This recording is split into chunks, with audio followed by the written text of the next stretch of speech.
جی آپ کے سوال اور ہمارے جواب تو پوچھیں۔ طلعت شاہ صاحب، شاہد بول رہا ہوں فیصل آباد سے۔ شاہ صاحب، نہایت تشویش کی بات یہ ہے کہ ملک میں کرپشن کا انڈیکس جو ہے وہ بڑھ گیا ہے، اور عالمی سطح پر ہماری بدنامی میں مزید اضافہ ہو گیا ہے۔ لیکن اس سے اس زیادہ تشویش کی ایک اور بات بھی ہے کہ مجھے پتہ چلا ہے کہ ہمارے ہاں قانون یہ ہے کہ جو پرسنلز ہیں یا عدلیہ سے متعلقہ جو افراد ہیں، ان کو قانونی تحفظ حاصل ہے کہ ان کے خلاف کسی قسم کی تحقیقات نہیں ہو سکتی۔ تو وہ اس طرح تو پاکستان میں دو مختلف قوانین ہے، تو اس بارے میں اس طرح تو کام نہیں چلے گا، اس طرح تو مزید ملک بدنام ہوگا اور نیچے جائے گا۔ اس پر تبصرہ۔ دو تین قانون ہیں جی۔ ایک تو قانون جو ہے جو عام لوگوں کو پھنساتا ہے ہر مشکل معاملے کے اندر، جس کا مقصد یہ ہے کہ لوگوں کی زندگی کے اندر ٹیڑھا پن ڈالنا ہے۔ دوسرا قانون یہ وہ ہے جو بہت جو طاقتور باوسائل لوگ ہیں، باثروت لوگ ہیں، ان کو سہولت مہیا کرنا۔ تو دو قانون تو یہ ہو گئے۔ تیسرا قانون وہ ہے جو قانون نافذ کرنے والے اداروں کے حوالے سے لاگو ہونا چاہیے، لیکن وہ لاگو نہیں ہوتا۔ تو آپ کو ہر جگہ پر یہی تفریق نظر آتی ہے۔ ہم بہت بات کرتے ہیں طاقتور جو ہے اس کے اوپر قانون لاگو نہ ہوا تو معاشرے تباہ ہو جاتے ہیں۔ کمال کی بات یہ ہے کہ جو بات کرنے والے ہیں وہ سب سے بڑے وائلیٹر ہیں قانون کے، یعنی اپنے گھروں کو ریگولرائز کروانے سے لے کر اور اپنے چہیتوں کو مختلف عہدوں پر فائز کرنے تک بڑی لمبی قطار ہے ان پیچ و خم والے پلانز کی، جو آپ کی اور میری نظروں سے عموماً اوجھل ہوتے ہیں، کبھی کبھار سامنے آ جاتے ہیں۔ تو کرپشن اسی وقت بڑھتی ہے جب قانون نافذ کرنے والے ادارے، افراد قانون کی پامالی کریں، اور اب تو نیکسٹ لیول پر ہے کہ قانون کی پامالی بھی کرتے ہیں اور دھڑلے سے کہتے ہیں کہ قانون کی پامالی نہیں ہونی چاہیے۔ جس معاشرے میں قانون کی پامالی ہوتی ہے وہ تباہ ہو جاتا ہے، یعنی خود کرتے بھی ہیں اور اوپر سے لیکچر بھی دیتے ہیں۔ جی السلام علیکم طلعت بھائی، یہ آپ کا ولاگ دیکھا، اس میں پرائم منسٹر کی سپیچز، ٹرانسپیرنسی انٹرنیشنل کی پرانی رپورٹوں کے حوالے سے جو آپ بتا رہے ہیں، یہ کوئی ڈھکی چھپی بات تو نہیں ہے کرپشن کے اوپر۔ تو یہ برملا جب رپورٹ آئی اور برملا جو اظہاریہ پہلے کرتے رہے، اب شیخ رشید کھلے عام کہتا پھرتا ہے کہ جی وہ ہمارے ہاتھ پہ جس کا سر ہے،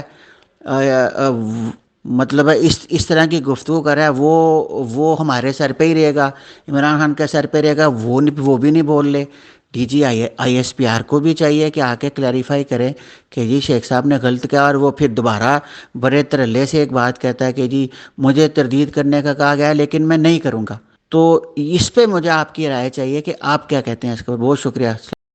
جی شیخ رشید صاحب کا جو بیان ہے یہ پہلا بیان نہیں ہے، اس میں بہرحال انہوں نے ایک نئی چیز کہی ہے جو آپ نے بھی نوٹ کی ہوگی۔ انہوں نے کہا جی کہ یہ اسٹیبلشمنٹ جو ہے وہ بھولی نہیں ہے اور نہ ہی عمران خان بھولا ہے۔ اب شیخ رشید صاحب کا جو لہجہ ہے، ان کا جو ای ڈی ایم ہے، اس کو آپ بھول جائیں، وہ کیا بات کرتے ہیں کیا نہیں کرتے ہیں، ان کا طریقہ کار کیا ہے۔ وہ ساری زندگی ہم نے ان کو ایسی باتیں کرتے دیکھا ہے۔ اب وہ اس نظام میں چونکہ پنڈی بوائے کے نام سے مشہور ہیں تو انہوں نے وہ تمام ترقی کر لی جو کبھی وہ شاید سوچ بھی نہیں سکتے تھے۔ تو وہ ان کا طریقہ کار بات کا تو تبدیل نہیں ہوگا، لیکن جو بات کر رہے ہیں وہ بڑی دلچسپ ہے۔ اس سے مراد یہ ہے کہ اسٹیبلشمنٹ بھولی نہیں ہے، تو پھر اسٹیبلشمنٹ چالاک ہوگی نا، تو پھر وہ چالاکیاں کرتی ہوگی اسٹیبلشمنٹ۔ وہ چالاکیاں کیا کرتی ہوگی؟ چالاکیاں یہی کرتی ہوگی کہ عمران خان کے ساتھ کھڑے رہیں گے، عمران خان کو چلاتے رہیں گے، یہی چالاکی ہوگی نا۔ اس کے علاوہ کیا چالاکی ہوگی؟ کوئی انہوں نے اخروٹ تو نہیں کھیلنے جس کے اندر چالاکی کے ساتھ جو ہے انہوں نے دوسرے کو ہرا دینا ہے۔ تو پاور گیم ہے نا جی، تو اس کے اندر چالاکی اسٹیبلشمنٹ کی یہی ہوگی۔ تو آپ اندازہ کریں، انٹیریئر منسٹر بیٹھ کے اوپنلی کہہ رہے ہیں اور پھر چھپانے کی بات کر رہا ہے جی میں نے اسٹیبلشمنٹ کا نام تو نہیں لیا تھا، لیکن جو اسٹیبلشمنٹ ہے دوسرے ادارے۔ کون سے دوسرے ادارے؟ پولیس ہے، ایف آئی اے ہے، پاکستان کی کلرک ایسوسی ایشن ہے، پاکستان کی ٹیچرز ایسوسی ایشن ہے۔ کون سے ادارے ہیں بھائی اسٹیبلشمنٹ کے علاوہ؟ اسٹیبلشمنٹ کی اس زاویے سے اگر آپ تشریح کریں تو آپ کو پتہ چل جائے گا وہ کن کی بات کر رہے ہیں۔ تو شیخ رشید ظاہر ہے وہ کہتے ہیں اور پھر دھڑلے سے کہتے ہیں، اور آپ نے کہا کہ اس کی تردید کریں، نہیں تردید کریں گے۔ کیونکہ بہت سارے لوگوں کا خیال ہے کہ وہ شیخ رشید صاحب اسپوکس پرسن ہیں ان کے اسٹیبلشمنٹ کے ان آفیشیل. تو پھر کیوں ہم بات کرتے ہیں کہ جی ہمارا کوئی رول نہیں ہے سیاسی طور پر؟ السلام علیکم سر، I am Bushra Khalil and I am student of B S chemistry 5th semester. Sir میرا کوشچن آپ سے پریزیڈینشیل سسٹم سے متعلق ہے کہ آپ نے اپنے اس ویلاگ کے اندر ایوب خان، یحییٰ خان، ضیاء الحق اور پرویز مشرف کے ٹینیور کو بھی پریزیڈینشیل سسٹم کے اندر کاؤنٹ کیا، لیکن اگر آپ دیکھیں تو وہ ڈکٹیٹرز تھے، انہوں نے پاور کے لیے اپنی یونیفارم کا استعمال کیا. تو اگر ایک ہم ٹرو پریزیڈینشیل سسٹم کو انفورس کریں اور پبلک خود اپنے پریزیڈنٹ کو الیکٹ کرے ڈیموکریٹیکلی، تو کیا یہ بہتر نہیں ہوگا پاکستان کے لیے؟ جی بالکل آپ نے درست کہا، وہ ملٹری ڈکٹیٹرز تھے، لیکن میں صرف آپ کے سامنے گزارش یہ کر رہا تھا کہ جو صدارتی نظام کی اساس ہے وہ انہوں نے لاگو کرنے کی کوشش کی، اور اس میں ملٹری ڈکٹیٹرز بنے، پھر صدور بنے، اور اس کے بعد انہوں نے اپنے آپ کو بطور صدور اسٹیبلش کرنے کی کوشش کی. 1962 کے آئین کے اندر باقاعدہ نظام بنانے کی کوشش کی. ضیاء الحق یقیناً ملٹری ڈکٹیٹر کے طور پہ سامنے آیا، لیکن اس نے اپنے آپ کو بطور صدر لاگو کرنے کی کوشش کی. تو جو اساس ہے اس نظام کی وہ یہی ہے کہ صدر جو ہے وہ تمام طاقت کا کلی طور پر اس کو استعمال کرتا ہے اور اس کے اختیار کے اندر ہے. میرا ماننا یہ کہ پاکستان میں پارلیمانی نظام کی صورت میں ہی صدارتی نظام رائج رہتا ہے. تو آج کل آپ کا کیا خیال ہے کہ پارلیمانی نظام ہے؟ وہ ایک فرد ہے وہ پرائم منسٹر، لیکن وہ ایکٹ کرتے ہیں ایز پریزیڈنٹ. اور سملرلی پرانے زمانے میں بھی اگر آپ اٹھا کے دیکھ لیں، جو طاقتور پرائم منسٹرز ہیں وہ آپ کے اور ہمارے ووٹوں سے ہی آتے ہیں، تو وہ بھی بطور صدور ہی ایکٹ کرتے ہیں. تو صدارتی نظام کے بارے میں جو رومانویت ہم نے اوپر طاری کی ہوئی ہے وہ بالکل درست نہیں ہے. میں یہ گزارش کر رہا تھا آپ سے کہ اصل معاملہ قانون کو لاگو کرنے کا ہے. اگر آپ نے پارلیمانی نظام کے اندر، جس کے اندر چیکس اینڈ بیلنسز نسبتاً زیادہ ہیں، اس میں لاگو نہیں کر پائے، تو صدارتی نظام جب آپ نے کانسٹیٹیوشنلی انڈورس کر دیا وہ تو بس اب دیکھیے گا کہ حالات کیا بنتے ہیں. جی السلام علیکم طلعت صاحب، میرا نام عامر ہے اور میں امریکہ سے بول رہا ہوں. میرا سوال آپ سے یہ ہے کہ میرے خیال کے مطابق پاکستان کے سارے مسائل کا حل صرف اسٹیبلشمنٹ کے پاس نہیں ہے، اور نہ یہ بار بار کہنا مناسب ہے کہ اسٹیبلشمنٹ یہ کرے اسٹیبلشمنٹ وہ کرے. میرا اپنا خیال ہے کہ پاکستان کے مسائل اس وقت حل ہوں گے جب عوام یہ چاہے گی، جب عوام کے اندر وہ چیز اتنی شدت سے آئے گی کہ وہ اپنا راستہ ٹھیک کریں، اپنا ہر کام کرپشن اور فراڈ اور دھوکہ دہی کی بجائے جائز صحیح طریقے سے کرنے کی جب ان کے اندر ڈیزائر آئے گی تو اوپر بھی خود بخود چینج آ جائے گی. وہ کس طرح ہوگا؟ That is the $1 million question. اور میرا سوال بھی یہی ہے کہ آپ کے خیال میں وہ ڈیزائر ہمارے لوگوں کے اندر کب اور کیسے آئے گی؟ Keep doing the great work that you are, اور تھینکس. عوام، دیکھیں جی، عوام کی بات کرنا اپنی جگہ پر درست ہے. عوام کو جمہوری انداز سے منظم ہونا چاہیے، آئین اور قانون کے اندر رہ کر کام کرنا چاہیے. عوام کی بہرحال رہنمائی بڑی ضروری ہے نا. دنیا بھر میں جہاں پر بھی تبدیلیاں آتی ہیں وہاں پر عوام کو قیادت فراہم کی جاتی ہے تاکہ وہ جمہوری انداز سے، آئینی اور قانونی انداز سے اپنی جدوجہد کر پائیں. سول سوسائٹی منظم ہوتی ہے. ہم نے دیکھا کہ پاکستان میں سسٹمیٹیکلی وہ تمام ذرائع جس کے توسط عوام منظم ہو سکتے تھے، اویئر ہو سکتے تھے، ایک ایک کر کے ہم نے یا تو مکمل طور پر بانجھ کر دیے ہیں یا ان کو غائب کر دیا.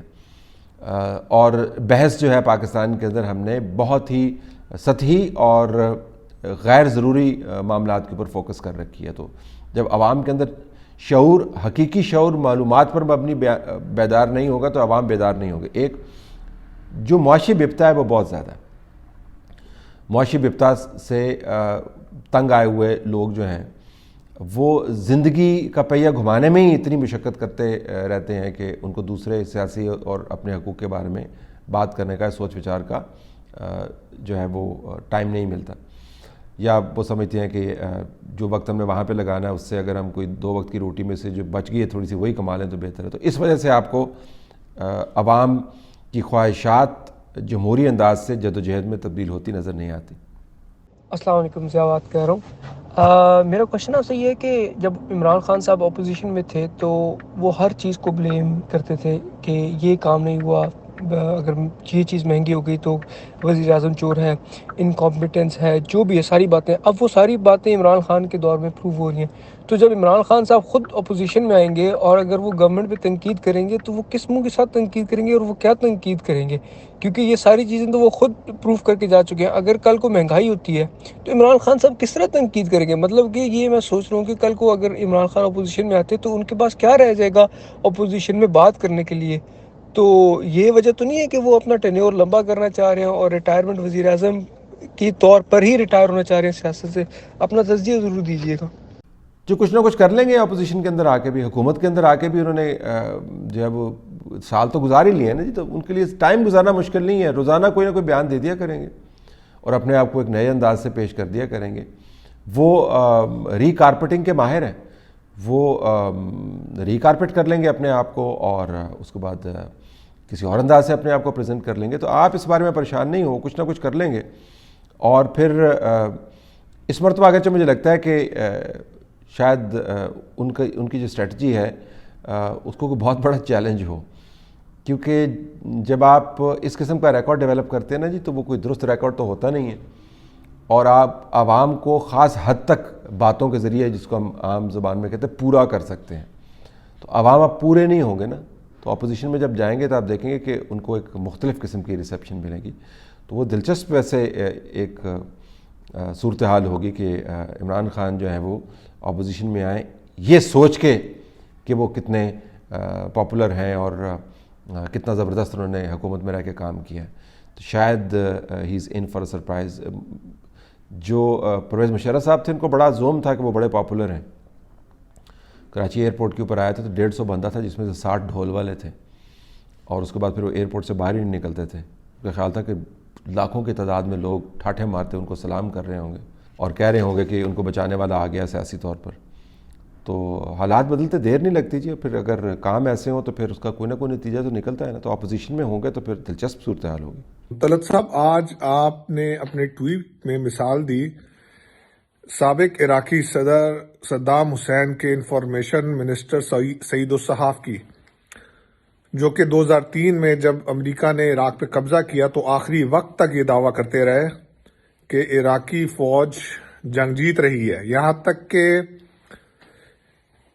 امریکہ کی فوج بغداد میں داخل ہو گئی اور وہ پھر بھی یہ دعویٰ کرتے رہے کہ وہ جنگ جیت رہے ہیں. مجھے بھی یاد پڑتا ہے اس وقت میں اپنے اسٹوڈنٹ تھا اور ہم بھی یہ سمجھ بیٹھے کہ شاید عراق جنگ جیت جائے. آپ اس کو آج کے حالات سے کیسے کمپیئر کرتے ہیں؟ بہت شکریہ. جی اسی وجہ سے کمپیئر کرتے ہیں کہ ہم ہر طرف کہتے جا رہے ہیں کہ کامیابی ہے. ہم کہتے ہیں کہ کرپشن ہم نے ختم کر دیا، ہم کہتے ہیں کہ معیشت بہتری کی طرف جا رہی ہے، ہم معیشت کو ری بیس کر کے ہم اپنے نمبر درست کر لیتے ہیں. ہم کہتے ہیں جی کہ قرضوں کے نیچے دبے ہوئے ہیں لیکن ہم بالکل آزاد ہیں. ہم بتا رہے تھے آپ کو کہ جی کس طرح ہم نے اپنی مغربی سرحد جو ہے اس کو سیکیور کر لیا ہے، کیونکہ طالبان آنے سے ہمارے مسائل بڑے کم ہو جائیں گے. بریفنگز موجود ہیں اور اب کہہ رہے ہیں جی کہ وہیں سے حملے ہو رہے ہیں اور ان کی افغانستان کی سرزمین پھر بھی ہمارے خلاف استعمال ہو رہی ہے. ہم نے بتایا تھا کہ ہندوستان کے ساتھ ہم کشمیر کے اوپر کبھی کمپرومائز نہیں کریں گے. کشمیر کے ساتھ جو ہوا تو ہوا، اور اب ہم کہہ رہے ہیں کہ 100 سال ہم نے جنگ ہی نہیں کرنی. ہم یہ نہیں کہتے کہ کل آپ جنگ شروع کر دیں، لیکن آپ اپنی آپشنز کس طرح فور کلوز کر سکتے ہیں. اس وقت آپ دیکھیں نا مشرقی یورپ کے اندر کیا ہو رہا ہے. روس نے یوکرین کے اوپر کیا حالات کھڑے کیے ہوئے ہیں. بہت بڑا وہاں پر ایک کانفلکٹ کا خطرہ منڈلا رہا ہے. یہ نہیں کہ کانفلکٹ ہو جانا، لیکن ریاستیں اپنے معاملات کو سدھارنے کے لیے بہت سارے جو ہے وہ کرٹیکل فیصلے کرتی ہیں. ہم نے دونوں طرف جو ہے وہ بریکیں لگا دی، لیکن ہم کہہ رہے ہیں ہم کامیاب ہو گئے. تو اگر یہ مثال نہیں صدام حسین کے انفارمیشن منسٹر کی لگتی تو کون سی لگتی ہے؟ تو یہ میں کہہ رہا تھا، یہ کمپیریزن ہے.